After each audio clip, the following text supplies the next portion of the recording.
नमस्कार, मैं दामिनी और आप देख रहे हैं बुलेटिन अपडेट में आज हम बात करेंगे उन खबरों की जो सुर्खियों में रहीं। अमेरिकी टैरिफ के बावजूद बाजार में भारतीय रुपया मजबूत हुआ और निवेशकों के लिए राहत की खबर आई। वहीं पंजाब कांग्रेस में भी हलचल मची हुई है। नवजोत कौर सिद्धू के निलंबन के बाद बीजेपी में शामिल होने की चर्चाओं ने राजनीति गर्म कर दी है। और देखिए, दिल्ली के लाल किले और अन्य ऐतिहासिक स्थलों को दियों से सजाया गया क्योंकि भारत दिवाली को यूनेस्को विश्व धरोहर में शामिल कराने की तैयारी में है।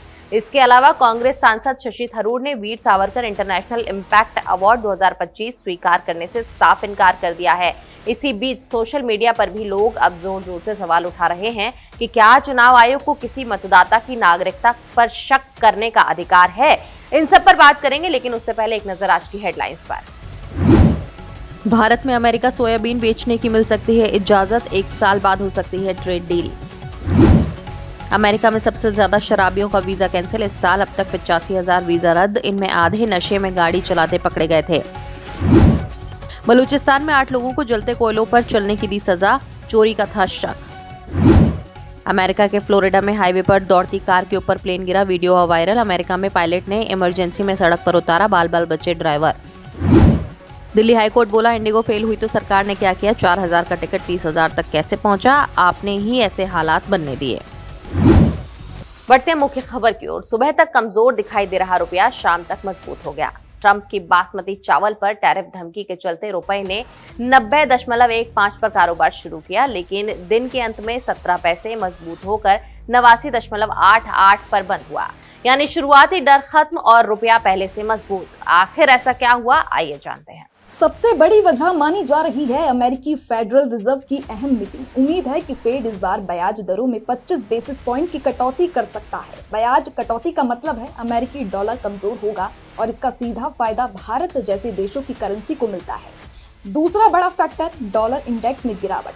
डॉलर इंडेक्स 98.98 पर 0.10% टूटा, जिससे रुपए को और सपोर्ट मिला। तीसरी राहत अंतर्राष्ट्रीय बाजार में कच्चे तेल की कीमतें गिरी। ब्रेंट क्रूड 62.33 डॉलर प्रति बैरल पर आ गया। भारत के लिए तेल सस्ता होना यानी रुपए पर दबाव कम होना। फॉरेन करेंसी ट्रेडर्स का मानना है कि आरबीआई ने भी मार्केट में हल्का सा हस्तक्षेप किया हो सकता है ताकि रुपए को गिरने से रोका जा सके। यही वजह है कि सुबह की कमजोरी शाम तक तेजी में बदल गई। हालांकि घरेलू शेयर बाजार आज कमजोर रहे। सेंसेक्स 436 अंक टूटकर 94,666 पर बंद हुआ और निफ्टी 120 अंक गिरकर 25,329 पर। विदेशी निवेशकों ने भी करीब 655 करोड़ रुपए की बिकवाली की, जिसने मार्केट सेंटीमेंट को थोड़ा कमजोर किया, लेकिन रुपए की मजबूती फिर भी बनी रही। एक्सपर्ट्स का कहना है कि आने वाले दिनों में रुपया 89.50 से 90.30 की रेंज में रह सकता है। अगर फेड वास्तव में दरों में कटौती करता है तो रुपया और मजबूत होते हुए भी दिख सकता है। तो कुल मिलाकर रुपया आज ट्रंप के टैरिफ, ग्लोबल प्रेशर और भारतीय मार्केट की कमजोरी सबको पीछे छोड़ता हुआ मजबूत बंद हुआ। ये बताता है कि ग्लोबल इकोनॉमी में बड़ी हलचल के बावजूद भारतीय रुपया अभी भी अपनी जगह काफी मजबूती के साथ पकड़कर खड़ा है। और वहीं पंजाब कांग्रेस में विवाद बढ़ गया है। नवजोत कौर सिद्धू को निलंबित किए जाने के बाद उन्होंने अपने बयान को खारिज करते हुए कहा कि वो अपनी शर्तों पर ही राजनीति करेंगी। उनका दावा है कि कांग्रेस हाईकमान के 90 और पंजाब कांग्रेस के 17 नेता उनके साथ हैं। इस बीच उनके बीजेपी में शामिल होने की अटकलें तेज हो गई हैं। पंजाब कांग्रेस में एक विवाद बढ़ गया है। नवजोत कौर सिद्धू को पार्टी से निलंबित किए जाने के बाद उन्होंने पंजाब कांग्रेस अध्यक्ष राजा वंडिंग की अहमियत को सीधा खारिज कर दिया। नवजोत कौर ने कहा कि उनकी बात सीधे पार्टी हाईकमान से हो रही है और वो अपनी शर्तों पर ही राजनीति करेंगी। उन्होंने आरोप लगाया कि पंजाब कांग्रेस को कुछ नेता मिलकर कमजोर कर रही हैं और हाईकमान अगर ऐसे लोगों को हटाएगा तभी वो आगे काम करने के बारे में सोचेंगी। नवजोत कौर का दावा है कि कांग्रेस हाईकमान के 90% और पंजाब कांग्रेस के 70% नेता उनके साथ है, बस वो नाम अभी सार्वजनिक नहीं करेंगी। मुख्यमंत्री पद के लिए 500 करोड़ वाली टिप्पणी पर उन्होंने फिर दोहराया कि ये सवाल मीडिया ने उनसे पूछा था और उन्होंने सिर्फ सच कहा। रंधावा के लीगल नोटिस पर भी उन्होंने पलटवार करते हुए कहा कि जो अपनी पत्नी की सीट नहीं जीत पाए वो उन्हें क्या नोटिस भेजेंगे। और अंत में उन्होंने कहा कि एआईसीसी उनका समर्थन कर रही है और 2027 में वो पंजाब में कांग्रेस की सरकार बनाएंगी। पिछले कुछ दिनों से सोशल मीडिया पर सिर्फ इसी बात की चर्चा है। हर जगह लोग यही कह रहे हैं कि वो जल्द ही बीजेपी में शामिल हो सकती हैं। ये बात कैसे शुरू हुई, ये भी बड़ा दिलचस्प है। दरअसल हाल ही में वो कई बार बीजेपी के कुछ बड़े नेताओं के साथ दिखाई दी।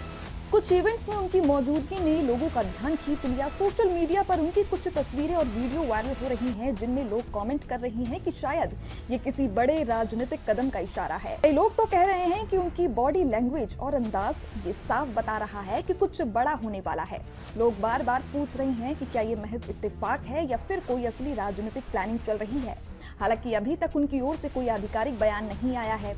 उन्होंने ना तो इस खबर को नकारा है और ना ही इसकी पुष्टि की है, जिससे चर्चा और बढ़ गई है। सोशल मीडिया पर यूजर्स अलग अलग थ्योरीज दे रही हैं। कुछ लोगों का दावा है कि अगर वो बीजेपी में आती है तो पार्टी को बड़ा फायदा होगा, तो वहीं कुछ लोग इसको लेकर मजेदार मीम्स भी बना रही हैं। तो कुल मिलाकर इंटरनेट पर माहौल पूरी तरह गर्म है। अब सच सामने कब आएगा ये तो वक्त ही बताएगा, लेकिन इतना साफ है कि आने वाले दिनों में इस पर बड़ी अपडेट जरूर मिल सकती है। तो अभी के लिए सोशल मीडिया पर सिर्फ एक ही सवाल पूछा जा रहा है, क्या वो सच में बीजेपी में शामिल होने वाली हैं? वहीं दिल्ली के लाल किले और सरकारी इमारतों को 10 दिसंबर को दियों से सजाया गया। इस बार तैयारी सिर्फ सजावट की नहीं, बल्कि भारत दिवाली को यूनेस्को की विश्व धरोहर में शामिल कराने की दिशा में कदम बढ़ा रहा है। दरअसल 10 दिसंबर को मनाई जाने वाली ये दिवाली यूनेस्को की इंटर गवर्नमेंटल कमेटी की सालाना बैठक के मौके पर है। इस बैठक में भारत के द्वारा दीपावली को विश्व विरासत में शामिल करने का प्रस्ताव रखा गया।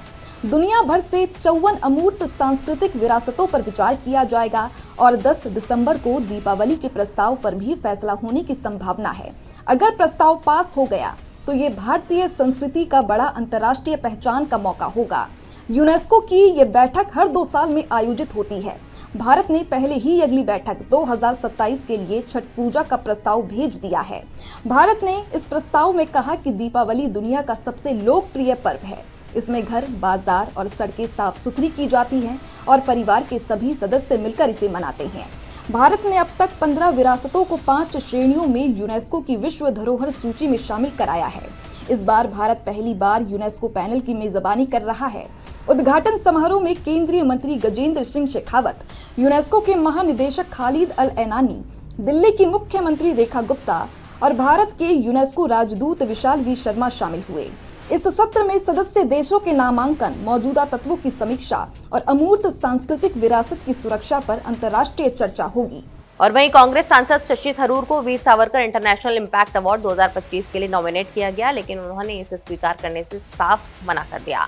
थरूर ने कहा कि उनकी सहमति के बिना नाम सार्वजनिक करना गैर जिम्मेदार है और वो न पुरस्कार लेंगे न कार्यक्रम में शामिल होंगे। जानकारी के मुताबिक ये पुरस्कार समारोह आज यानी 10 दिसंबर को नई दिल्ली के NDMC कन्वेंशन हॉल में आयोजित किया जाएगा। इस कार्यक्रम का उद्घाटन रक्षा मंत्री राजनाथ सिंह करेंगे। वहीं उपराज्यपाल मनोज सिन्हा मुख्य अतिथि होंगे। आयोजन स्वयंसेवी समूह HRDS इंडिया के द्वारा किया जा रहा है। शशि थरूर ने कहा कि पुरस्कार इसे देने वाले संगठन या इस कार्यक्रम के बारे में कोई जानकारी दिए बिना उनका नाम सार्वजनिक करना सही नहीं है। उन्होंने ये भी स्पष्ट किया कि उनके लिए बिना जानकारी के समारोह में शामिल होना या पुरस्कार स्वीकार करना सवाल ही नहीं उठता। इस बीच मीडिया में ये चर्चा शुरू हो गई है कि थरूर ने क्यों इस पुरस्कार को ठुकराया। उनका साफ संदेश है कि सम्मान की प्रक्रिया पारदर्शी और इज्जतदार होनी चाहिए और किसी को बिना पूछे नामित करना सही नहीं। राजनीति में ये मामला अब खूब चर्चा में है और लोगों की निगाहें इस कार्यक्रम और इसके आयोजकों पर बनी हुई है। शशि थरूर ने साफ कर दिया कि उनके लिए सम्मान महत्वपूर्ण है, लेकिन उसे उचित और पारदर्शी तरीके से होना चाहिए। और वहीं सोशल मीडिया पर सवाल उठ रहे हैं कि क्या चुनाव आयोग किसी मतदाता की नागरिकता पर शक कर सकता है। इसी मामले पर सुप्रीम कोर्ट ने 9 दिसंबर को सुनवाई की। कोर्ट ने पूछा कि क्या आयोग सिर्फ उम्र, निवास और नागरिकता की जांच से आगे जाकर किसी की नागरिकता तय कर सकता है। चुनाव आयोग ने कहा कि उसका काम केवल ये देखना है कि व्यक्ति भारतीय नागरिक है और उसकी उम्र 18 साल या उससे अधिक है। ने ये भी स्पष्ट किया कि अगर किसी मतदाता के नागरिक होने पर शक है तो आयोग जांच कर सकता है और मामला सही प्राधिकरण के पास भेज सकता है। ये प्रक्रिया वोटर लिस्ट में संदिग्ध व्यक्तियों को शामिल या बाहर करने के लिए बहुत जरूरी है। याचिकाकर्ताओं ने भी कहा कि SIR प्रक्रिया में कई अनियमितताएं हैं और इसमें नागरिकता साबित करने की जिम्मेदारी मतदाता पर डालना गलत है। उनका कहना है कि मतदाता सूची में शामिल होने के लिए केवल 3 शर्तें पूरी होनी जरूरी है। भारत की नागरिकता, 18 साल की आयु और कुछ कुछ खास योग्यताओं का ना होना। कोर्ट ने ये भी कहा कि केवल उम्र और निवास की जानकारी होने से किसी को नागरिक मान लेना सही नहीं है। यदि कोई व्यक्ति लंबे समय से देश में रह रहा है तो भी उसकी नागरिकता की पुष्टि होना जरूरी है। इस पर कोर्ट ने ये सवाल उठाया कि क्या बिना जांच के ऐसे व्यक्तियों को वोटर लिस्ट में शामिल कर देना ठीक है।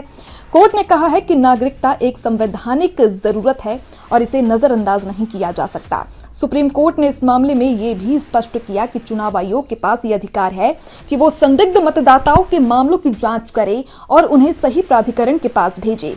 ऐसा होने से वोटर लिस्ट की प्रक्रिया सही, पारदर्शी और निष्पक्ष बनी रहेगी। तो आज हमारे इस बुलेटिन अपडेट में इतना ही। खबरों का सिलसिला लगातार ऐसे ही जारी रहेगा। आप बने रहिए और देखते रहिए भारत अपडेट।